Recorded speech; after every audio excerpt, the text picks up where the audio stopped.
Olá pessoal, seja bem-vindo a mais uma aula do nosso curso EAD. Na verdade, esse vídeo é um resumo da aula que nós transmitimos no último dia. É a quarta aula que nós oferecemos do curso e tivemos alguns problemas durante a live com travas no vídeo que também se deram por motivos do arquivo de mídia que utilizamos para a transmissão que estava corrompido. Além disso, nós precisamos deixar os participantes do curso inteirados de todos os conceitos, porque nós vamos retomá-los em alguns momentos.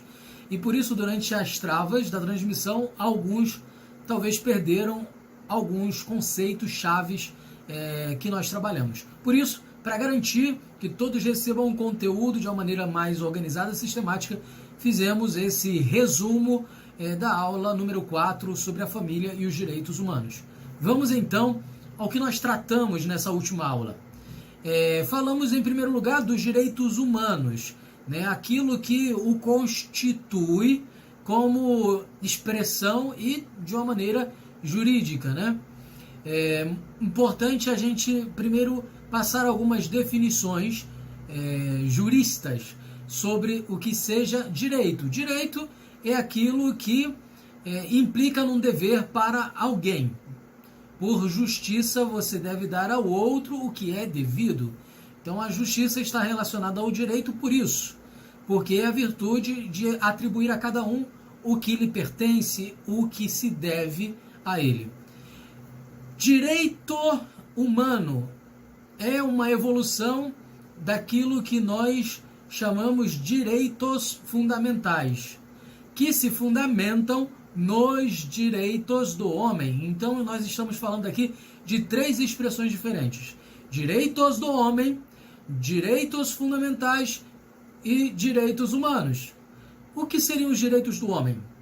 Os direitos que concernem a todo homem. Quando ele é concebido, quando ele recebe o ato de vida, ele já é possuidor destes direitos fundamentais, que mais tarde assim vão ser sistematizados. Mas esses direitos do homem nascem com ele. Ou seja, direito à vida, direito à liberdade, direito a comer, beber, direito ao livre pensamento, isso é inato a nós. Já portamos com a própria natureza. Está também o direito do homem relacionado à lei natural, que se evidencia através do dado antropológico, da observação da própria natureza do homem.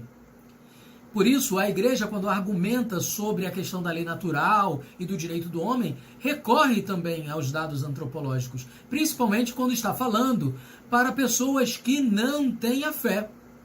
Ou seja, não precisaria apelar à fé para falar sobre lei natural e sobre direitos do homem.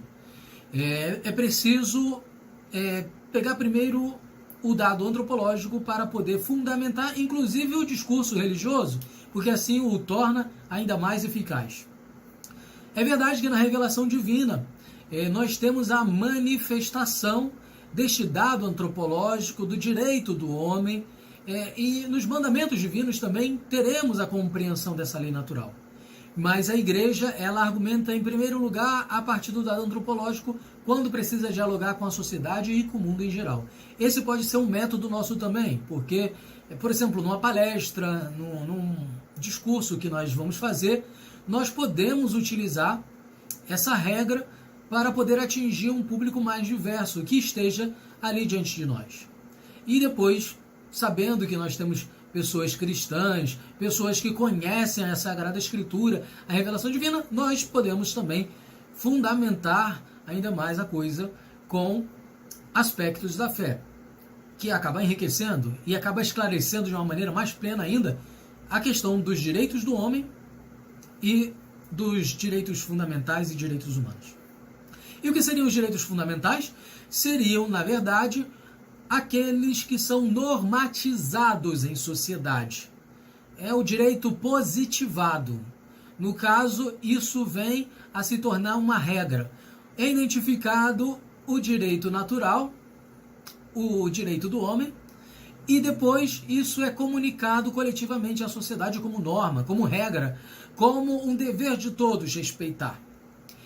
Os direitos humanos, como conceito, vem da evolução desses direitos fundamentais. Então, o cabedal dos direitos fundamentais das sociedades humanas, porque nós falamos aqui também das diversas comunidades humanas no sentido global, formaram esse escopo, e todo esse cabedal dos direitos humanos. Então, a gente tem aqui uma informação importante para entender o que seja propriamente direitos humanos. Na verdade, uma própria evolução dos direitos fundamentais como um direito universal, ou seja, as sociedades humanas precisam assimilar esses direitos fundamentais comuns a todas as comunidades e nações do globo, e inclusive ajustar, tudo aquilo que for necessário para respeitar esses direitos. Então a luta pelos direitos humanos deve ser a luta pelo direito natural e também pelos direitos fundamentais já normatizados. Mas só que nós podemos encontrar um problema, uma distorção entre direitos fundamentais e direitos do homem. Isso nós vemos um pouquinho mais à frente. A doutrina social da Igreja nos pede para fazer a proclamação universal dos direitos do homem junto com todas as sociedades. E proclamar os direitos e deveres de cada indivíduo, de cada sociedade, de cada nação. Os direitos humanos não devem se basear na mera vontade humana. Não posso criar deveres, não posso criar direitos naturais que não existam, O direito natural existe por si mesmo. Eu não posso criá-lo. Ele não nasce do que eu penso que seja, mas do que é de fato. E isso é um problema bastante constante na questão jurídica hoje. Nós vamos falar isso mais à frente. Mas precisamos, então, fundamentar antropologicamente o que seja direito humano. Senão a gente começa a transformar o trabalho de direitos humanos em trabalho ideológico também. Porque imaginem vocês que um grupo ideológico agora vá definir, segundo os seus interesses, o que seja direitos humanos. Aí não dá certo. Porque os direitos humanos já estão definidos por natureza. E nós precisamos simplesmente identificar, através da evidência, proclamá-los e não trapacear a verdade. Precisamos trabalhar metodicamente com os direitos humanos e de acordo com uma busca pela verdade do homem. E daí a importância de perguntar sobre o que é o homem, qual é o sentido da sua existência, o que lhe é devido, para onde ele vai. São perguntas filosóficas e antropológicas que nos levam até os direitos humanos. Então a ideologia ela não pode se antecipar e se colocar à frente daquilo que seja, de fato, antropologicamente. Os direitos humanos, por exemplo, têm ampla citação ao longo dos documentos da doutrina social da Igreja. Por exemplo, a Centésimos Anos do Papa João Paulo II, em que ele vai falar sobre o direito à vida, o direito à liberdade, ao trabalho, ao conhecimento, à constituição de família, a liberdade religiosa e tantas outras coisas. Na Centésimos Anos, o Papa vai explorar essa proclamação universal dos direitos do homem, porque vê na sociedade contínuas ameaças a essas realidades. Depois, para a gente avançar ainda, precisamos de uma definição sobre a relação entre bem comum e os direitos humanos. Em primeiro lugar, a definição de bem comum não se baseia no bem da maioria, nem sempre é, e nem no bem de uma minoria. Igualmente, nem no bem, por assim dizer, de todos. Porque o bem comum, ele é superior à vontade do coletivo humano. Por exemplo, se numa nação todos decidissem se suicidar e todos considerassem que isso fosse um bem e definissem, inclusive legalmente, que naquele dia foi proclamada uma lei que não só é um direito, como um dever de todo homem, e é bom que todos se matem ao mesmo tempo. Isso, por mais que se julgue ser bom e por mais que todos o queiram, é um bem comum? Absolutamente não. porque o bem é superior à vontade dessas pessoas que estão atentando contra a própria vida, que é um direito inalienável. E aqui vai o conceito inalienável, ou seja, é alheio às vontades de qualquer um, inclusive de si mesmo. Por isso, o suicídio é um atentado contra o direito humano próprio. Você está violando uma realidade antropológica, está agredindo a sua própria existência. Você não tem direito a isso, porque a vida é um valor inalienável. Você, mesmo pela sua própria vontade, não pode revogá-la sem que isso transgrida com a sua própria natureza, pois fere o próprio sentido de preservação que está presente em todas as espécies e em toda a natureza. O princípio de preservação é uma evidência antropológica que nós vamos retomar também mais à frente. Ora, assim a gente consegue entender que bem comum não é um bem de uma maioria ou de todos, mas sim aquilo que de fato é um bem comum à vida, mesmo que todos considerem que seja um bem se suicidar. O bem comum ele é constituído pelo próprio fato natural e pelas próprias realidades que o fundamentam. A verdade, a justiça. Ora, assim a gente já tem uma distinção entre bem comum e bem de todos, bem de maiorias, bem de minorias, né? São coisas bem distintas. Pode ser que uma minoria clame pelo bem comum, enquanto uma maioria está gritando pelo contrário. Uma minoria clama contra o aborto, enquanto uma maioria clama a favor do aborto. Ora, o bem comum está onde? Na defesa daquela minoria que está sendo proclamada em favor da vida, certo? Uma definição muito interessante, porque nós temos que lutar nos direitos humanos pelo bem comum, mesmo que nós sejamos uma minoria. Interessante. O direito das nações, de modo geral, se fundamenta através dos direitos humanos individuais, porque as nações são o coletivo dos homens. E, portanto, nas nações implica que cada um, tendo dignidade, precisa ser representado por um ente, que é o próprio Estado. E esse Estado representa os interesses daquela comunidade de homens. Então, os direitos da nação, o direito à paz, o direito à boa economia, o direito à terra, são direitos que emanam do próprio homem, não do ente por si mesmo, certo? Então, o homem é o fundamento do direito à terra, do direito a uma identidade comunitária daquela nação, a cidadania, por exemplo, que também é um direito humano. E ali se configura o que seja um direito das nações.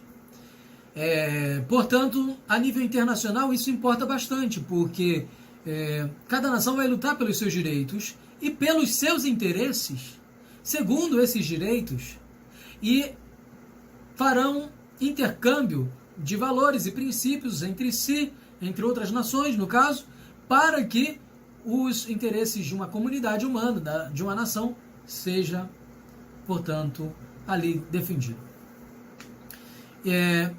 Tais direitos humanos que o homem porta consigo são universais, invioláveis e inalienáveis. Universais porque não depende de raça, etnia, origem nacional. Direitos humanos estão vinculados sempre a todo homem, ok? Universais. Invioláveis, porque ninguém pode violar, ninguém tem autoridade, ninguém tem poder de arrancá-los, de ninguém. Ele só deve ser respeitado. Inalienáveis, como eu disse para vocês, porque é intransferível. Ninguém pode se tornar o custódio do direito do outro, né? Aliás, pode até lutar pelo direito do outro, mas não pode achar que ele tem o direito de julgar o que seja ou não um direito de um homem. Porque o direito natural do homem existe antes do que eu queira definir qualquer coisa para alguém. Um juiz não pode definir o que seja direito humano, basta ele julgar sobre o que seja o direito de alguém. Assim como o legislador sobre o direito natural, ele tem que olhar a matéria, julgá-la e, inclusive, proclamar uma lei que corresponda a um direito que é anterior a qualquer debate, a qualquer discussão. Certo? E aí nós passamos a um outro tópico interessante que o Compêndio da Doutrina Social da Igreja vai falar, que é a diferença entre a letra e o espírito. Porque muitas vezes, na luta pelas realidades do direito, podemos nos esquecer da humanidade. Podemos nos tornar legalistas na luta por direitos. E em que sentido, por exemplo, se daria isso? Vamos supor que um país, para resguardar direitos humanos de outro país, vai lá e ataca esse outro. Só que nesse ataque para guardar os direitos humanos, como a liberdade, a justiça, a democracia, etc., você faz um estrago muito maior do que antes estava sendo feito. E você destrói por completo toda aquela nação, mata milhões de vidas, deixa um vazio político, vazio econômico, vazio estrutural, e no fim foi muito pior o exercício da luta por esses direitos do que a situação anterior. Então a guerra nem sempre ela vai ser positiva na luta pelos direitos, embora legalmente você seja quase que exigido a cumprir internacionalmente um direito de outra nação de ser resgatada quando sequestrada por um poder mau. Porém, isso deve ser bem feito, deve ser feito segundo o espírito humano e não de uma forma desumana. Para isso, nós temos que superar a própria norma, a própria lei, para discernir aquela realidade humana de uma nação, de um povo, e procurar ajudar. E aí nós passamos ao direito da família, que se fundamenta antropologicamente e também pelo fato da criação divina. Antropologicamente, porque, naturalmente, pelo princípio de preservação da espécie, nós já temos o fato da união do homem e da mulher como algo necessário, não só para a felicidade deles, mas também para a continuidade da espécie. Então a comunidade humana se fundamenta na família, na relação homem e mulher, para fazer a multiplicação da espécie. Bem, muitos modelos de família podem acabar surgindo por aí, propostos, ou melhor dizendo, por aí, mas que não correspondam de fato ao direito natural. Porque você pode chamar família, o seu grupo de amigos, mas família, segundo o direito natural, é aquilo que antropologicamente é evidenciado, certo?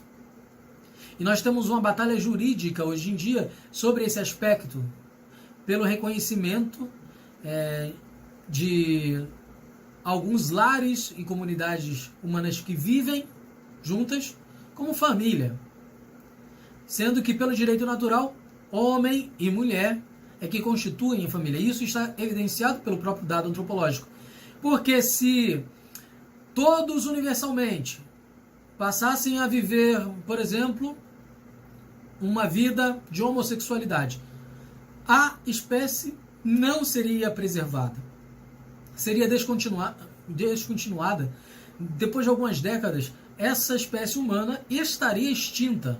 Vejam então como universalmente, ou melhor, quando um valor ou um falso valor é elevado universalmente, ele pode ser constatado como verdadeiro ou falso. Certo? Então, se alguém propõe um valor, aí você aplica ao direito universal. Por exemplo, eu posso matar, aí você eleva isso ao valor universal. Vamos ver. Todos podem matar? Bem, se todos podem matar uns aos outros, logo não haverá mais homens sobre a terra. É o fim da espécie. E isso é o mal. Então, você, quando elevou ao nível de universalidade o teu discurso, o teu princípio, você consegue identificar se ele é falso ou verdadeiro. Kant utilizava esse princípio de universalidade, mas antes disso, muitos outros filósofos já utilizavam esse princípio de universalidade, tá certo?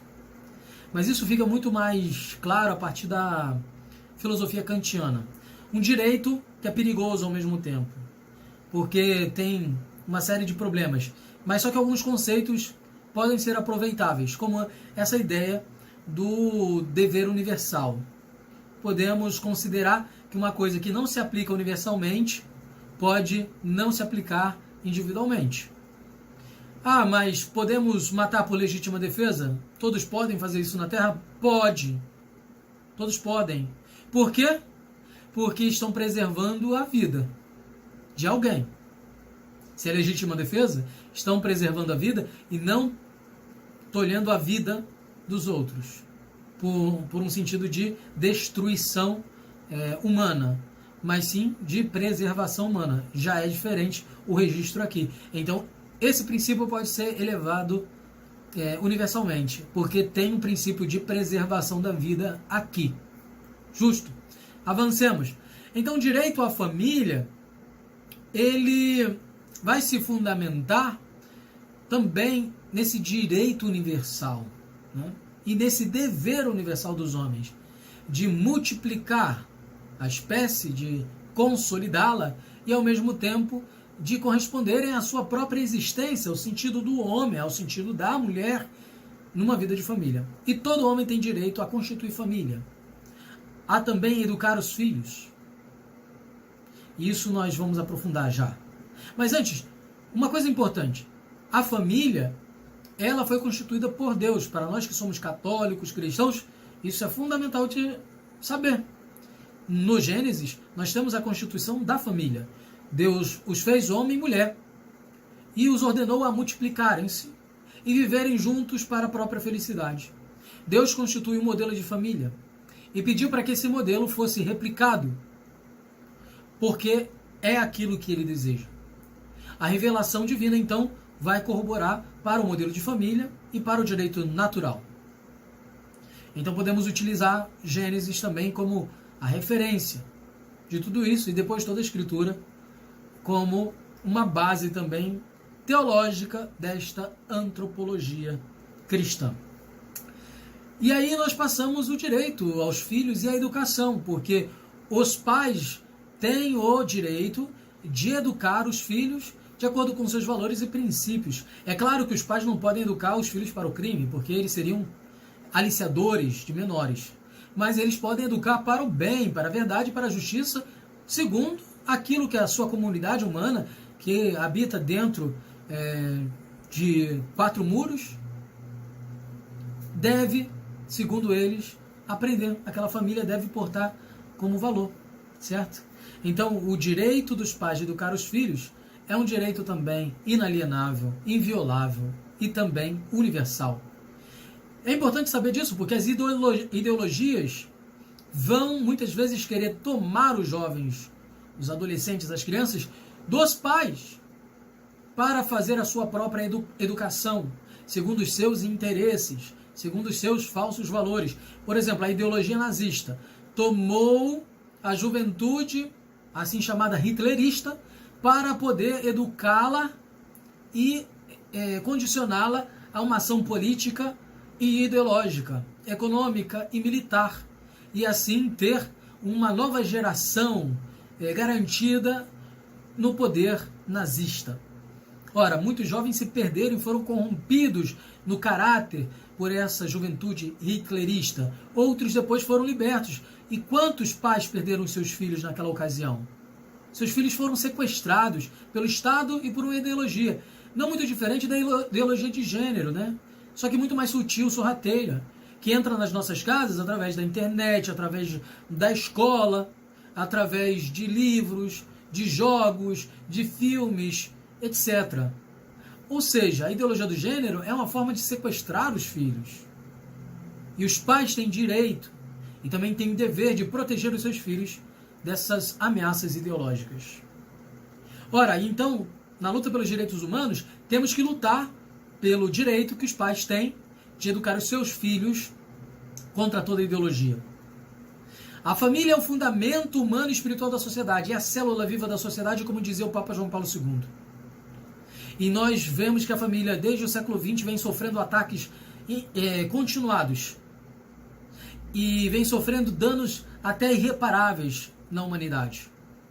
Vem todo o paradoxo do divórcio no século XX, depois filhos sem pais, a revolução sexual, depois outros danos sociais provocados pela pornografia, pela propaganda ideológica e desconstrução dos valores da família. Quantas ameaças a família sofre?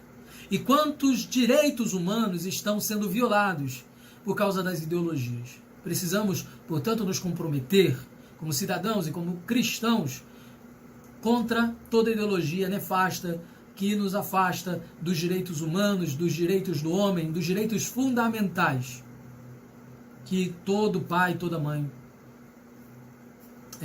devem ter. Bem, por hoje é só. Esse é o resumo da aula. A live toda teve 35 minutos, nós fizemos um resumo de 25 minutos aqui. Então, temos todo o conteúdo. Na live foi mais demorado, porque fiz saudação, oração, fiz também menção a outros exemplos, e para ser um resumo eu termino por aqui. Deixo a bênção a vocês, em nome do Pai, e do Filho e do Espírito Santo. O Senhor os abençoe e os ilumine, protegendo de todo mal. Até a próxima aula, sábado, às 8h30 da noite, ou seja, amanhã, nos vemos aqui no canal do YouTube. Um grande abraço!